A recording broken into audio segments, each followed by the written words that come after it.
इसके छुपता नहीं छुपाने से, तेरा आशिक हूँ मैं जमाने से। इसके छुपता नहीं छुपाने से, तेरा आशिक हूँ मैं जमाने से। तेरा आशिक हूँ मैं जमाने से, रोकना मुझको पास आने से, रोकना मुझको पास आने से। तेरा आशिक हूँ मैं जमाने से, तेरा आशिक हूँ मैं जमाने से। इसके छुपता नहीं छुपाने से, इसके छुपता नहीं छुपाने से। Hello friends, this is Vijay Raj Pushp and welcome to learner eyes by OVRP। तो आइए एक बार फिर से आपको सिखाने का प्रयास करता हूं संज्ञानात्मक विकास जीन पियाजे का। आप सभी को पता है कि जीन पियाजे ने संज्ञानात्मक विकास पर काम किया। संज्ञान पर सबसे पहले काम करने वाले यही व्यक्ति थे। उसके बाद बीने ने काम किया था। ये जो थे वो स्विस मनोवैज्ञानिक थे, यानी स्विट्जरलैंड के रहने वाले मनोवैज्ञानिक था। और इनका जन्म जो हुआ था 1896 ईस्वी में और मृत्यु 1980 ईस्वी में हुआ था। यानी लगभग 84 वर्ष का जीवन काल था इनका। और इन्होंने सबसे पहले संज्ञान पर काम किया, उसके बाद बीने ने काम किया। और इन्होंने जो संज्ञान पर काम किया था वो अपने छोटे छोटे 3 बच्चों पर किया था। अब संज्ञान क्या होता है? तो आपके सोचने, समझने, तर्क करने, चिंतन करने की जो क्षमता होती है वही कहलाती है संज्ञान। वो सारा किसका पार्ट है? कॉग्निटिव डेवलपमेंट का, आपके संज्ञानात्मक विकास का। तो इन्होंने मुख्य रूप से संज्ञान पर काम किया। संज्ञान का विकास कैसे होता है उन्होंने छोटे छोटे बच्चे के अध्ययन करके उन्होंने बताया। उन्होंने कहा कि बुद्धि जो होती है वह जन्मजात नहीं होती है। आपका जो इंटेलिजेंस होता है वह जन्मजात नहीं होती। वो कैसे आती है? तो वो वातावरण से और अर्जित होती है नहीं। बच्चे आसपास के वातावरण से सीखते हैं और उसी के अनुरूप वह करना चाहता है। आखिर बुद्धि है क्या? तो बुद्धि के बारे में जहां तक सवाल है तो कहा जाता है कि किसी भी वातावरण, किसी भी परिवेश, किसी भी तरह के लोगों के साथ या किसी भी घर परिवार में अगर अपने आप को उसी के अनुरूप समायोजन कर लेते हैं तो कहा जाता है कि बुद्धि है। यानी बुद्धि किसी भी परिस्थिति में अपने आप को अनुरूप बना लेने की प्रक्रिया है। बुद्धि जन्मजात नहीं होती है, बुद्धि अर्जित की जाती है। जैसे जैसे बच्चे का कार्य क्षेत्र बढ़ता जाता है वैसे वैसे क्या होता है, उस बच्चे की बुद्धि का भी विकास होते जाता है। क्योंकि बच्चा जैसे जैसे बड़ा होगा, जैसे जैसे कार्य क्षेत्र उसका बढ़ेगा, वैसे वैसे अपना बुद्धि का इस्तेमाल करेगा, जिसके कारण बुद्धि का क्या होते चला जाएगा, विकास करेगा।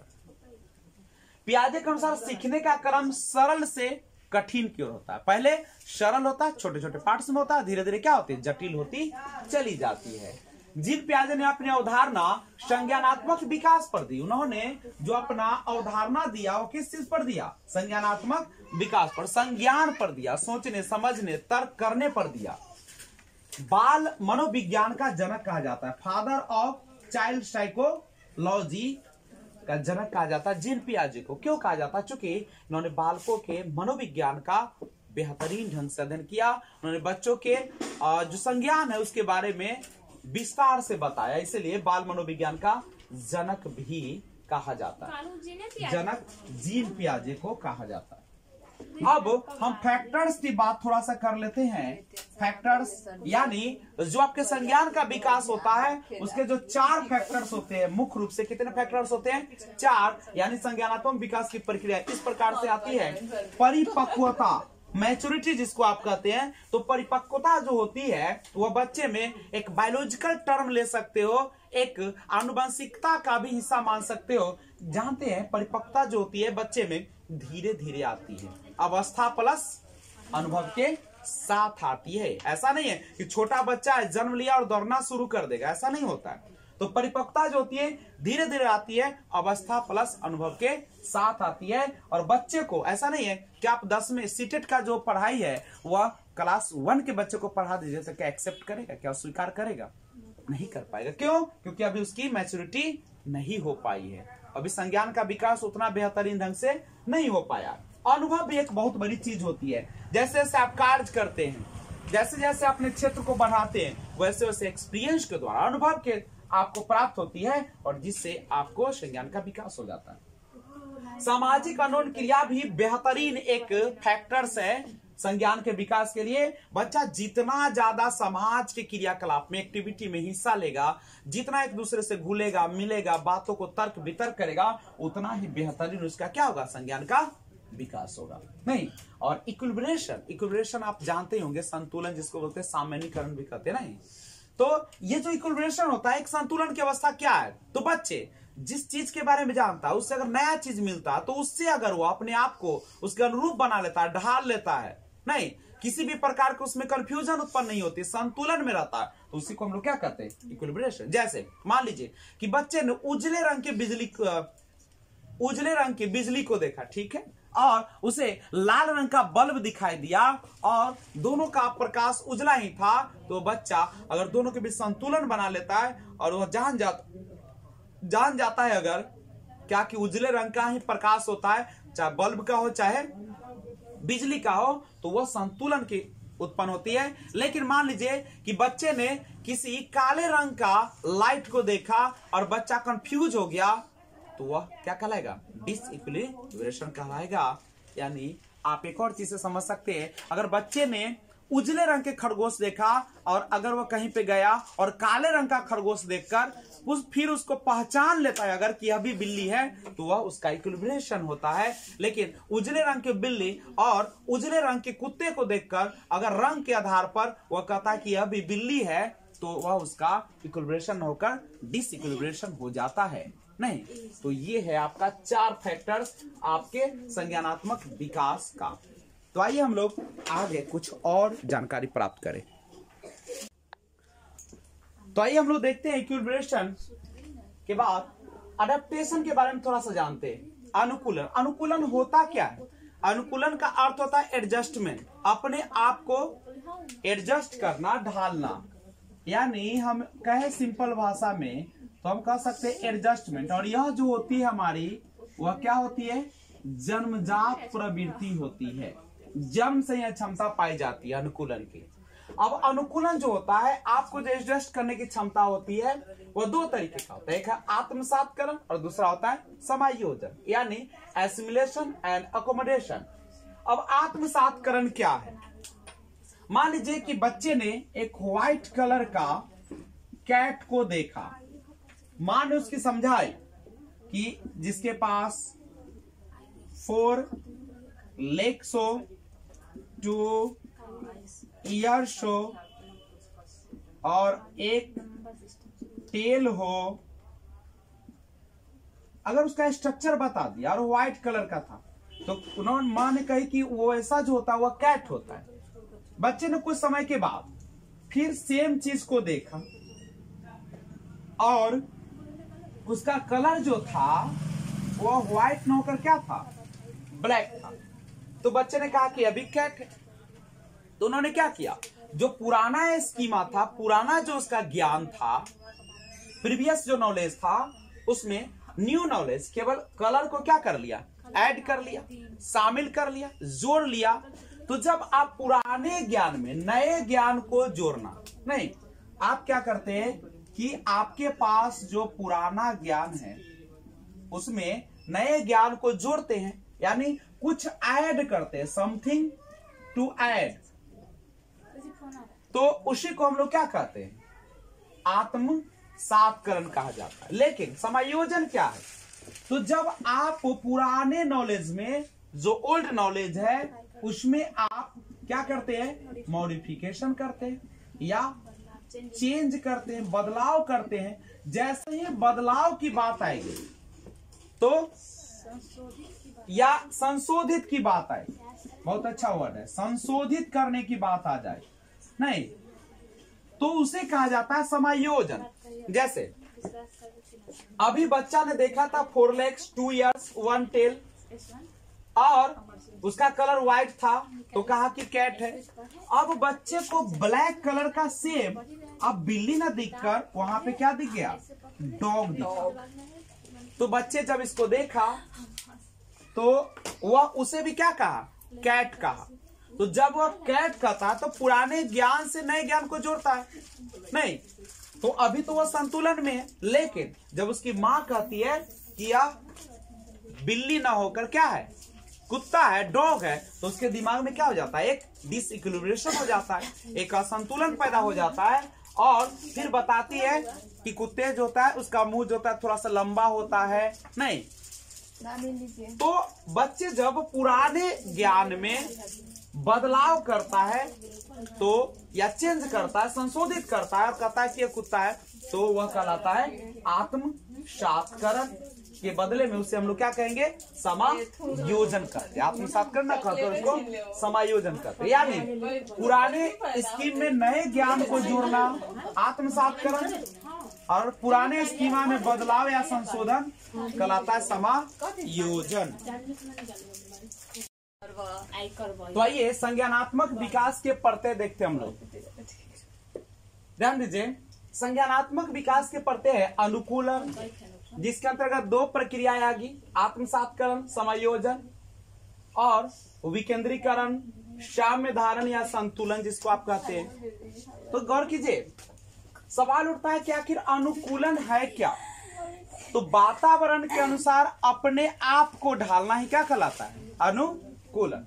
जैसे मान लीजिए कि आप रहते हैं बिहार में, चले गए मुंबई, और जब वहां पे जाते हो वहां का सिस्टम अलग है, वहां का माहौल अलग है, वहां का बोलचाल हर चीज में परिवर्तन है, वहां का रहन सहन अलग है। अगर आप उसके अनुरूप अपने आप को बना लेते तो ही कहलाता है आपका अनुकूलन, एडेप्टेशन।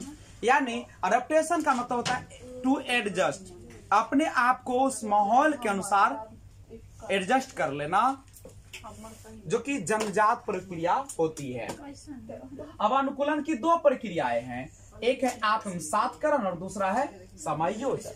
नहीं, जैसे मान लीजिए कि आपके पास जो पूर्व ज्ञान है उसमें नए ज्ञान से जोड़ना है क्या कहलाता है, आत्मसात्करण। यानी पूर्व ज्ञान में नए ज्ञान को जोड़ देना ही आत्मसात्करण। जैसे बच्चा पक्षी को देखकर कहता है कि पक्षी है, और जब उसे कोई और उड़ने वाला अगर दूसरा अगर पक्षी दिखाई देता है तो उसको भी वह पक्षी ही कहता है। तो वहां पे बच्चा ने क्या कर लिया है, अपने आप को उसके अनुकूल बना लिया है, अपने पूर्व ज्ञान में के आधार पर उसने बता दिया है कि ऐसा है।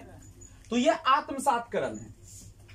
उजला बिल्ली के बाद काला बिल्ली को देखकर भी कहना बिल्ली, वह उसका क्या है, आत्मसात्करण, क्योंकि पूर्व ज्ञान के आधार पर वह बता रहा है। समायोजन या अकोमोडेशन क्या है, तो जब पूर्व ज्ञान या योजना में परिवर्तन करके वातावरण के साथ तालमेल बिठाना ही समायोजन कहलाता है। जैसे बच्चे ने जब पक्षी को देखा तो कहा कि यह पक्षी है, लेकिन जब वो एरोप्लेन को देखता है तो भी कहता है कि यह पक्षी है। यानी पूर्व ज्ञान के आधार पर उसने बताया, लेकिन जब उसकी मां ने कहा कि यह निर्जीव होती है, इसके पंख देखो ऊपर नीचे नहीं होती है, या ईंधन लेता है, तो बच्चा समझ आता अच्छा वैसी चीज होती है, वह एरोप्लेन कहलाती है, तो कहता है कि वह एरोप्लेन है। तो बच्चे में क्या हुआ, एक डिसइक्विलिब्रियम पैदा हुआ।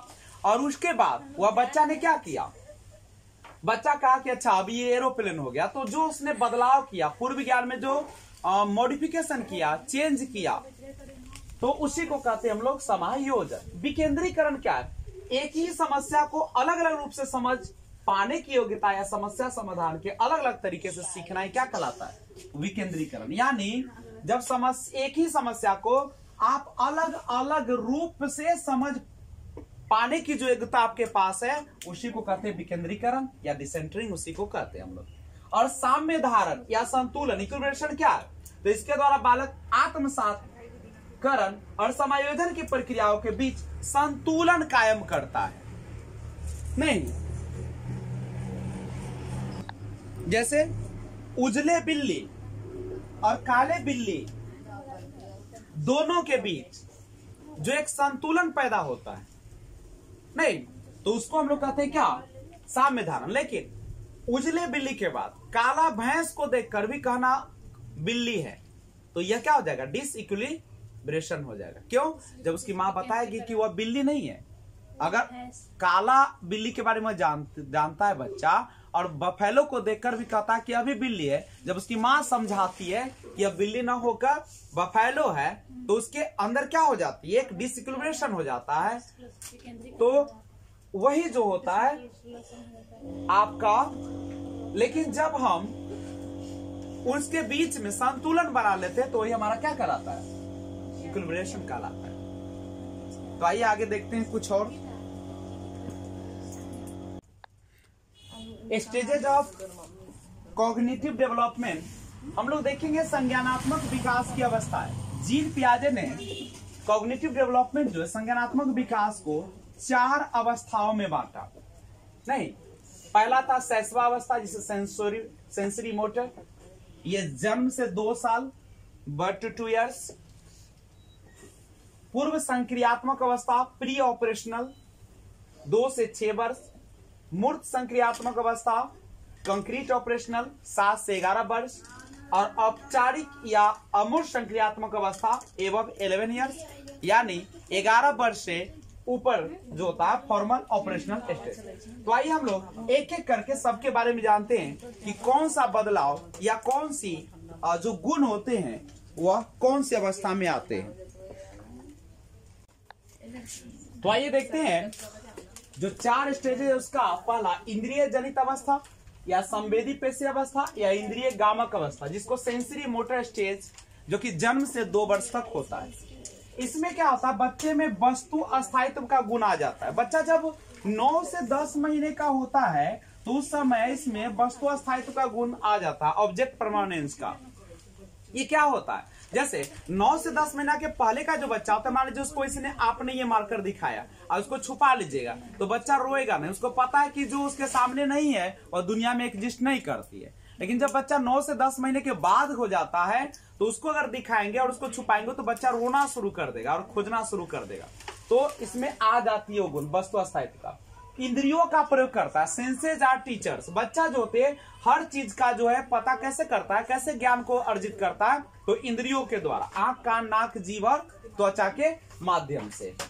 दूसरी होती है पूर्व संक्रियात्मक अवस्था, यानी संक्रिया से पहले की अवस्था, जिसको प्री ऑपरेशनल स्टेज, और ये 2 से 6 वर्ष का अवस्था है जिसमें जीव बाद आ जाता है, एनिमिज्म। मतलब जीव बात समझते हैं ना, बच्चा जो है निर्जीव को भी क्या करता है, निर्जीव वस्तु को अगर ठोकर लग जाता है तो उसको रोना शुरू कर देता है जब तक उसको पीटा नहीं जाता है। लेकिन इसमें जीव बात की आ जाती है नहीं, एनिमिज्म। आत्म केंद्रितता, बच्चे अपने आप में खोया रहता है, इगोसेंट्रिक होता है। तीसरा है मूर्त संक्रियात्मक अवस्था, कंक्रीट ऑपरेशनल स्टेज 7 से 11 वर्ष। बच्चे ठोस घटनाओं के बारे में तार्किक रूप से सोचने, यानी जो उसके सामने होता है, जिसको टच किया जा सकता है, उसके बारे में वो सोचना शुरू कर देता है और वह संरक्षण की अवधारणा को भी समझना शुरू कर देता है। अब आप बर्तन एक छोटा लीजिए और एक लंबा लीजिए और दोनों में अगर आपने 1 लीटर डाला है मिल्क को, तो बच्चा आपको बता देगा कि कितना है, यानी बराबर है। अगर मान लीजिए एक में 2 लीटर रहेगा, एक में 1 लीटर, तो कह देगा कि किसमें ज्यादा है और किसमें कम है। संरक्षण गुण आ जाता है इसमें। नहीं, औपचारिक संक्रियात्मक अवस्था फॉर्मल ऑपरेशनल स्टेज, जो कि 11 वर्ष से ऊपर की अवस्था होती है, इसमें बच्चा अमूर्त चिंतन करना प्रारंभ कर देता है। जो वस्तु उसके सामने नहीं है उसके बारे में भी बच्चा सोचता है। यह गैंग एज है, समूह की आयु में बच्चा इसमें समूह में रहना प्रारंभ करता है। और यह अपसारी, अभिसारी और सृजनात्मक चिंतन की भी अवस्था कहलाती है। नहीं, अपसारी और अभिसारी। अपसारी में क्या होता है, एक ही समस्या पर बहुत सारे सॉल्यूशन बता देता है, कई तरीके से बच्चा सोचता है, लचीलापन होता है उसमें। लेकिन अभिसारी में क्या होता है, एक समस्या के एक ही पक्ष को देख पाना, सिकुड़ा हुआ, जैसे ऑब्जेक्टिव क्वेश्चंस होते हैं, 4 ऑप्शन जैसे फिक्स होता है इसमें कि भारत की राजधानी दिल्ली है तो है। सृजनात्मक चिंतन, इसमें बच्चा क्या करता है, विभिन्न प्रकार के बारे में सृजन करता, नए नए दिमाग लगाता, नए नए चीजों के बारे में वह सोचता है, सृजनात्मक चिंतन भी आ जाती है। तो ये था जीन पियाजे के द्वारा दिया गया 4 स्टेज। पूछता है क्वेश्चन की बताइए जीन पियाजे ने संज्ञानात्मक विकास की कितनी अवस्थाएं दिए? 4। पूछेगा संज्ञानात्मक विकास की अवस्थाओं का वर्णन किसने किया? जीन पियाजे ने। बच्चे नन्हे वैज्ञानिक होते हैं, किसने कहा? जीन पियाजे। बच्चे सक्रिय अन्वेषण करता होते हैं, जीन पियाजे। बच्चों में सबसे पहले विचार आती है तब भाषा आती है, जीन पियाजे। यानी हर सवाल का जवाब जीन पियाजे। कब? जब आप छोटे बच्चे पर भी इन्होंने शोध किया, नहीं व्यवहार को देखा, अवलोकन किया, अपने ही 3 छोटे बच्चे को। तो इस तरीके से संज्ञानात्मक विकास की क्लास आज यहीं पे रखते हैं और फिर मिलते हैं एक और वीडियो के साथ। तब तक आप जहां भी रहे खुशहाल रहे, अपना और अपने परिवार का ख्याल रखें। और क्या, आप जाइएगा मत अभी। अगर आप नए व्यूअर्स हैं तो सबसे पहले सब्सक्राइब कर लीजिए इस चैनल को और बेल आइकन को ऑल पे प्रेस कर दीजिए, जिससे जब भी वीडियो अपलोड करूं सबसे पहले आपको नोटिफिकेशन मिले। और लाइक और कमेंट जरूर करें और शेयर लिंक करते रहें। तब तक B enjoy. Thanks for watching, keep watching. जय हिंद, जय भारत।